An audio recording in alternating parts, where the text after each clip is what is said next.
હર હર મહાદેવ. એક સરસ મજાની નાનકડી સ્ટોરી છે, પણ નામ જાપનો મહિમા દર્શાવી જાય છે અને ભગવાન ઉપરની શ્રદ્ધા દર્શાવે છે કે એવું બને છે કે તમારા ભાગ્યમાં લખાયેલી તમારું મોત પણ એ ઘટના કેવી ટાળી દે છે. તમારું મૃત્યુ પણ આ તમારી ભગવાન પ્રત્યેની શ્રદ્ધા નામ જાપ છે એ ટાળી શકે છે. જો આ ચમત્કાર કેવી રીતના બને છે, તો ચાલો આપણે વિડીયો સ્ટાર્ટ કરીએ.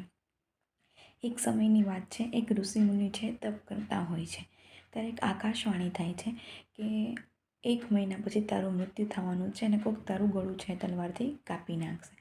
એટલે એ મહાત્મા છે બહુ ખુશ થયા અને ભગવાનને ધન્યવાદ દેવા માંડ્યા કે વાહ પ્રભુ, તું તો કેટલો સારો છે કે મારી મૃત્યુની તારીખ, એટલે મારો મૃત્યુનો દિવસ તે મને કહી દીધો.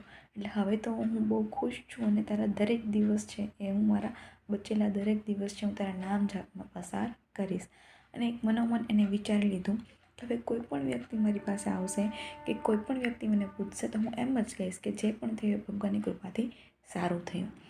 એટલે જ્યારે હવે એને નક્કી કરી દીધું કે એ જ સેન્ટેન્સ બોલશે.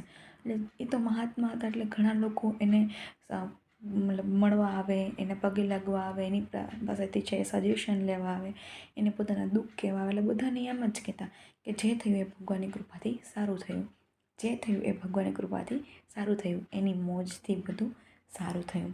તો એકવાર એક ભાઈ આવે છે, એ બહુ દુઃખી હોય છે અને એમની જોડે વાત કરે છે કે મહાત્માજી, એવું થયું કે ભાઈ મારો ખુદનો દીકરો હતો, એને હું ન બચાવી શક્યો. સવારે એ બહુ બીમાર હતો અને બપોર અને સાંજ થઈ, બપોરે હજી થોડું સારું થશે એમ હતું, ત્યાં સાંજ થઈ ત્યાં ગુજરી ગયો.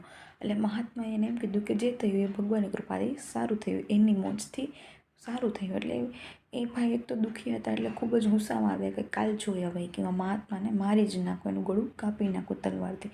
એટલે મહાત્માનો એક નિયમ કે એ સવારે નાહવા માટે તળાવે જાય તો એ પાછળ ઝાડીમાં છુપાઈ ગયો કે હું હવે જેવા મહાત્મા આવે કે હું એને મારી નાખીશ. ત્યાં એવું થયું કે મહાત્મા આવતા હતા તેના પગમાં ખીલી ચૂભી ગઈ અને એકદમ લોહી લુહાણ થઈ ગયા. એ જે ભાઈ મારવાવાળો હતો ને ખૂબ દયાળુ હતો, તરત દોડીને ગયો મહાત્મા પાસે.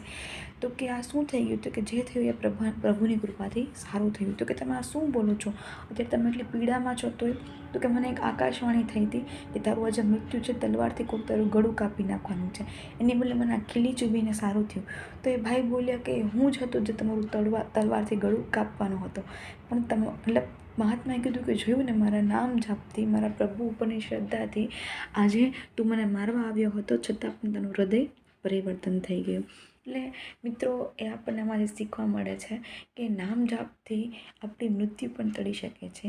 તો ભગવાન ઉપર શ્રદ્ધા છે આપણે આ